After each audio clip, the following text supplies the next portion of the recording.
Should be fun. Charlotte's on the show, ladies and gentlemen. Johnson! Hello, Mrs. Johnson! Mrs. Johnson! Nice to hear from you. Hello? Hello?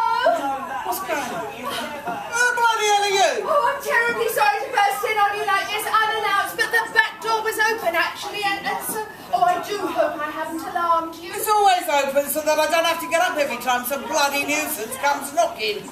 You're not from the council, are you? I told the bloke last time I'm going to fill him in. Never mind his bloody form. Oh, no, I'm not from the council. No, please rest assured. No. Apologies for absence. It's the first item on the agenda.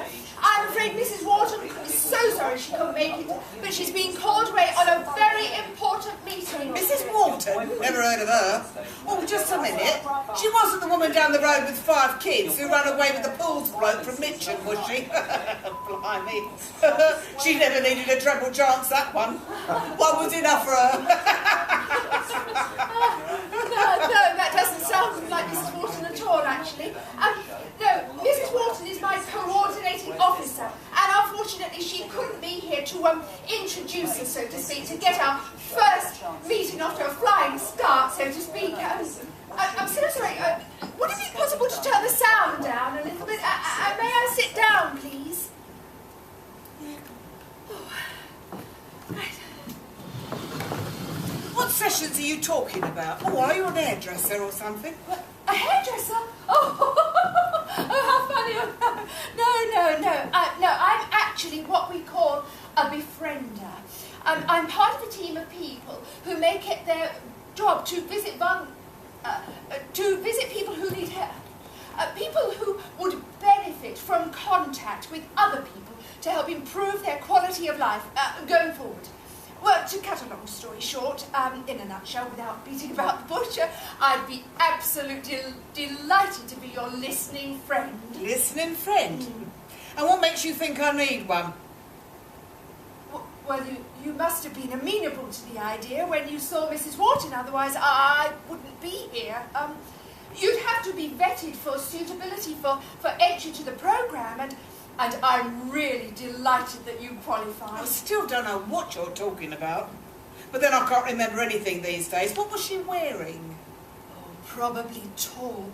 Taupe? What the hell's happened, for God's sake? Fawn.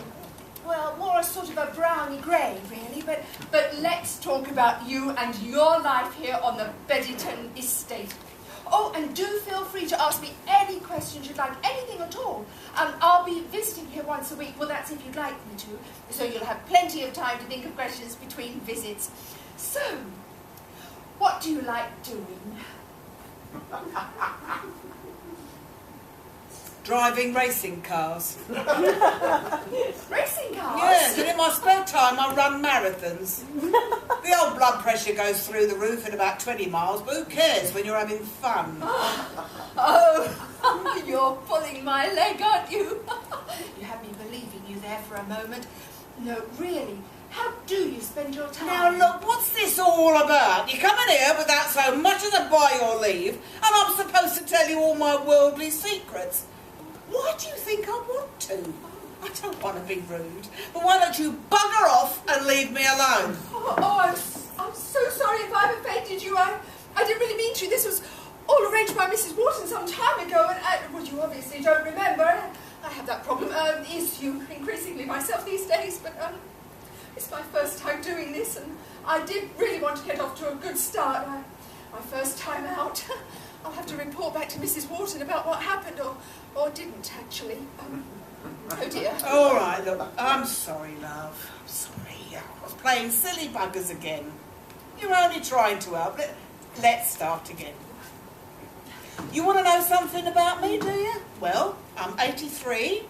83? I'd never have believed it. You thought I was 93, didn't you? No. Only joking. You'll have to get used to that. No, I've been on my own since Jack died. Oh, I'm sorry. Yeah, cancer 20 years ago. We both smoked like flipping chimneys in those days. Although I never went through as many as him. God knows what the place must have smelt like, let alone us. Everyone had a nip about them then. If it wasn't nicotine, it was B.O. I blame those shirts they used to wear with those detachable collars. You smelt them 100 yards off, that's the truth. Some of them wore the same shirt for 3 weeks on the trot. Must have had to take them off with a potato peeler. Absolutely. Yes. Smells can be quite evocative. A chap on the bus coming over used to... Well, he was wearing the same aftershave that Trevor used to wear. Old Spice it was. He doesn't seem to bother about that sort of thing now. Who's Trevor? Trevor's my husband. He's an accountant in the city. Always on the go. On the go all day. Like a worker ant. His little feelers on the go. Foraging away all the hours God made. Weekends more often than not too. Sometimes I think he'll go off on the 7:22 from Suburbiton and never come back. You know, like that worker ant that just collapses through exhaustion and is dragged away by the other ants to the nest, you know. I smile when I think about it. So your Trevor's an ant? Well, you know, sometimes it seems like they're always scurrying around, you know, like an ant or a dormouse, you know. Working all the time. Well, most of the time. I remember Jack when he worked on the fish counter at Sainsbury's. Made your eyes water, it did. I got used to it after a while, and it was nice because people never sat next to us in the pictures. Sounds as though you two had a good life together. Well, it weren't easy, but we managed, I suppose. I got a job in the village bakery when I was 16. Good at baking, I was.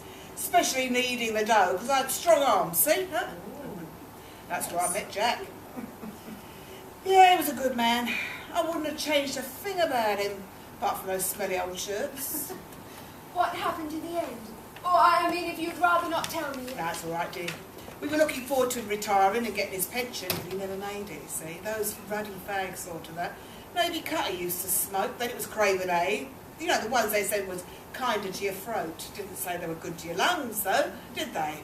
Jack hardly had any left by the time they'd finished with him. I am sorry. Trevor never smoked, thank goodness. Ooh, so your Trevor don't use aftershave and don't smoke neither. He must do something apart from working. He must be a boozer then, yes, that's it. I bet the two of you sit down of an evening and go through the whiskey bottle till you're both pie-eyed. Go on, tell me I'm not wrong. I assume you're pulling my leg again. No, Trevor doesn't drink. He doesn't like alcohol, well, except for the occasional glass of wine. When you're working with figures, you've got to keep your wits about you. That's what he tells me anyway. There's nothing wrong with a little drop of the other.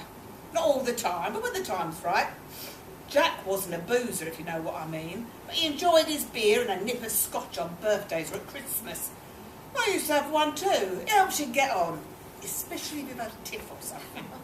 Yes, I'd love to have a drink or two sometimes. You know, a glass or two of bubbly and not think of the consequences. Oh, and why not have a sly one on your own when he's not looking? Oh, I don't think that'd be a good idea. Start a slippery slope and all that. I wouldn't know when to stop and I'd be running off down the off licence every 2 minutes. In my 93 in the afternoon. It'd be another thing for Trevor to pick me up on. Oh, to hell with Trevor. What? Don't you do anything that he doesn't? Look, do us a favour and go to the sideboard. There's a bottle of sherry and some glasses. Bring them over and we'll have a little snifter. Only a small one, mind, as I don't want you racing down the street in your smalls when you leave here. Oh, I don't think I'd better at 11 o'clock in the morning. 3 sheets to the wind by lunchtime. But I'll get it for you. Well, the bottle's on the right and there should be some glasses there too. All right,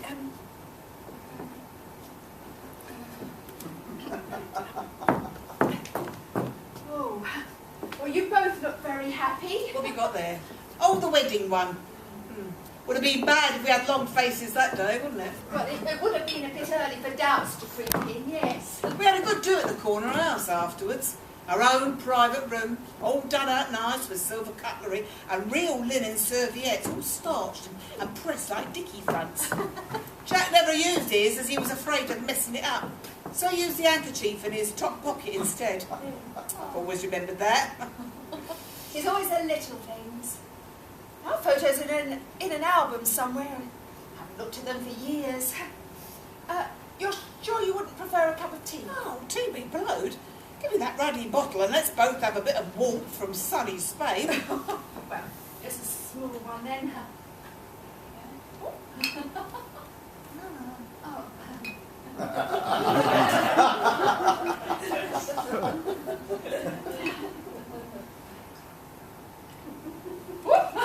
Was a bit more than I meant to pour. You're trying to get me squiffy. Cheerio. We'll both feel better after one of these. Oh, lovely and warming. Oh, yes. Smooth and silky. Just like a satin dress I used to have. Oh. Lovely. You know, I told a little white lie earlier about drinking on my own. 20 years ago, when our son William was 5, we went to Malaga and Trevor bought a bottle of Sandeman's port at the airport, you know. Every evening while he was downstairs reading the paper, I'd sit on our little balcony drinking a glass and watching the sun go down. Oh, it'd be a big red ball sinking below a bright blue sky. It was beautiful. And then I'd wash and put away the glass ready for when Trevor came up. That bottle lasted a week. He never had a drop. Then I bought another one, and I worked through that as well. And he never knew. He thought it was the same one. Good to have a little nip when it's nice and quiet. And how were you sure Trevor had his nose in the paper downstairs and wasn't off with the dancing girls? Oh, well, he told me that was the only way he could catch up with events back home, you know. Financial things, stocks and shares, all of that. Couldn't wait to be alone with his wife then. Well, conversation was never one of his strong points. Well, with me anyway. Idle chat, he used to call it. I got used to it after a while and got on with looking after William. I loved doing that. And making little treats for him and playing with him. I'd read to him to get him off to sleep, and then I'd curl up beside him on the little bed, you know, fall asleep. So cosy. Really cosy. I can see the two of you now, like a couple of broad beans in a pot. And Trevor would come home and want his dinner. He'd have to shake me to get me to wake up sometimes. I was so tired. He should have told her to bugger off and get it himself. Oh, no, he was right, absolutely. I mean, there was I, lolling about when he'd been working in town all day, earning the money so I could spend it. Rubbish, he used to say. Anything I'd liked he called rubbish. Even though it was to make the house look nice. It drive me bonkers, I'm telling you. Oh, no, it didn't bother me. It's just his way. He'd say in that disproving voice of his, "You've done nothing all day to be sleeping over the house." It could be a bit hurtful sometimes. But it's fine. Fine? It's fine. Sounds to me like you're a bloody slave in your own home, if you don't mind me saying so. Oh, no, well, I really don't want to give you the impression that I was a downtrodden little housewife. Oh, no, I mean, we have had some really quite nice times. Quite often, in fact. So, anyway, what's your favourite television programme? What about William? Mine's the Antiques Roadshow and those nature programmes with David Attenborough. You know, the ones with the birds especially. Seeing them fly in formation and as if they're being controlled by a sort of invisible force. Escaping to Africa for the winter, leaving all their cares behind them. That's a wonderful thing to see. Mrs. Wharton says we have to beware crossing the boundaries. What boundaries? Personal ones. She says we have to be careful to keep within the guidelines, but as of this moment, I've forgotten what they are. Could I have a little Tomkins? Thank you.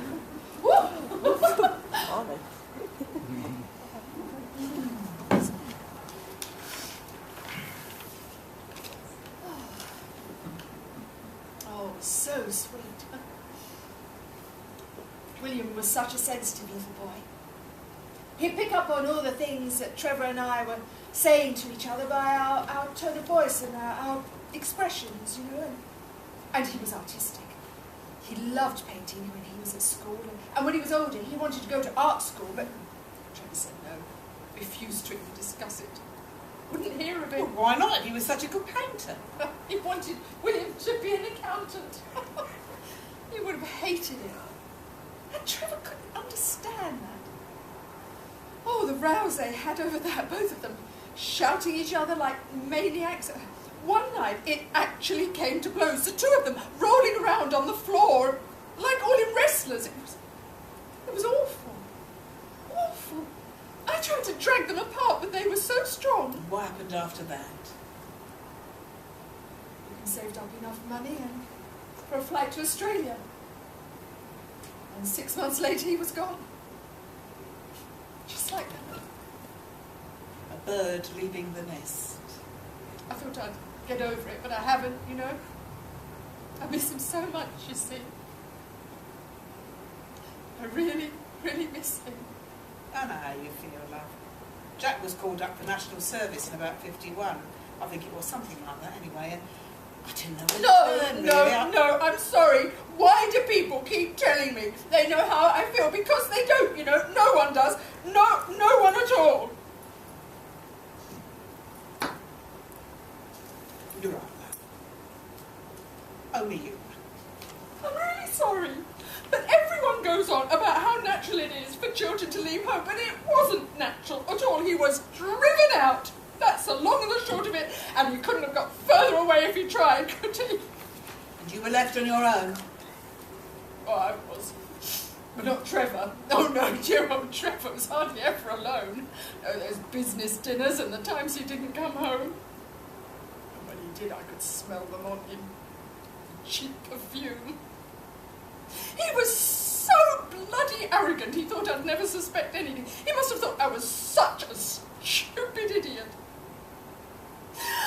God, he's a bastard! I hate him. I really, really hate him.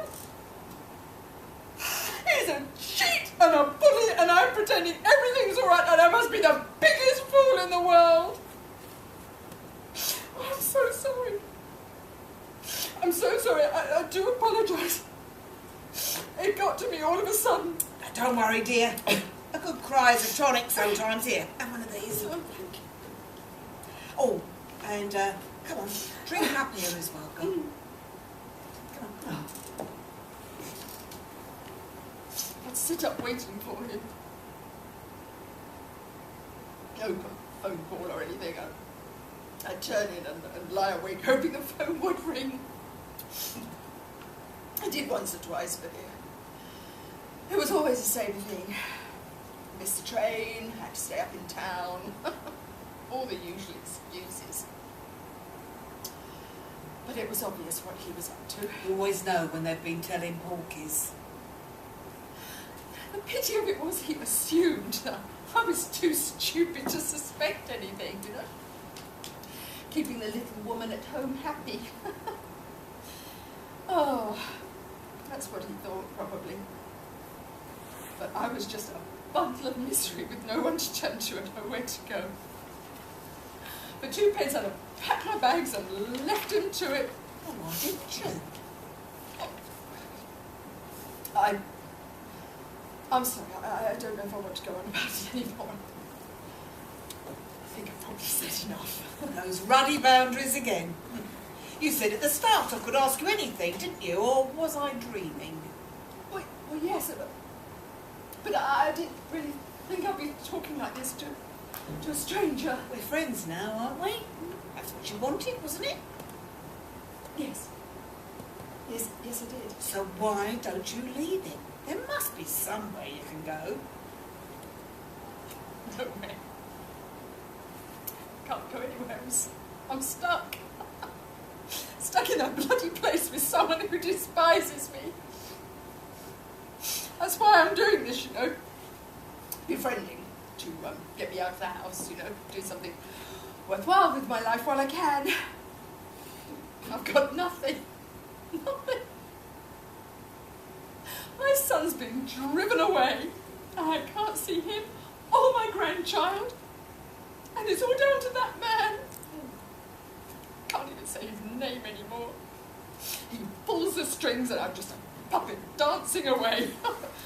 As though there's nothing wrong while he struts around the stage like some bloody puffed up Falstaff. sounding stupidly melodramatic. I'm so sorry. I've never told anyone this before. The fact is, I've nothing left and no one to turn to. Well, you could make a clean break of it and go and see William in Australia. Oh, I've thought of it so many times. But how can I walk out like that? I'd be running away when I should be trying to make things work out here. Listen, you don't owe him anything. Pack your bags and follow those birds of yours away from here while you're still young enough to fly. Don't wait till you're ancient like me and go falling asleep in the bloody chair all the time. It's a huge step. The biggest thing you'll ever do, and it's only you who's holding you back. Look, haven't you got any family or friends you could go and stay with for a while? No, not really. Well, you could come here, you know. Pardon? There's a spare bedroom here. Well, it's not the Ritz, but it's not too bad if you ignore the wallpaper. It'd be the first step. I couldn't possibly. It's up to you, my love. The invitation's open for as long as you like until you sort something out. Thank you so much. So grateful for the offer. I really am. Look, have a think about it and let me know what you decide. Door's always open, you know that. Oh, Mrs. Johnson, it's been so good to talk to you. Mrs. Johnson? Mrs. Johnson? Johnson? No. I'm Betty Phillips. Who's Mrs. Johnson? Mrs. Johnson, number 53, Middleton Terrace. This is 57. 57? Oh no, I can't believe it. Just thank your lucky stars she came here and not to number 53. She's a right cow, she is. Look, give me a ring. I'm in the book. Phillips, Betty Phillips, number 57. The one with the welcome on the mat. Thank you so much, Mrs. Phillips. Call me Betty. Oh, I'll never be able to face Mrs. Johnson like this. Why don't you go and have a little lie down for a bit? You'll feel better and then you can go and do your befriending or whatever you want to call it. It's that door on the left. That'd be a good idea. Take as long as you like. And if I'm asleep, don't bother to wake me up. I did enjoy our chat, I really did. Let me know what you're going to do. You know where I am. Don't forget. Number 57. Lovely. Thank you very much indeed. Welcome back. My next guest, Jess, says that she's desperately been trying to find her father since she was just 13 years of age. She says she's due to have a baby and get married, and this has prompted her to make one last ditch.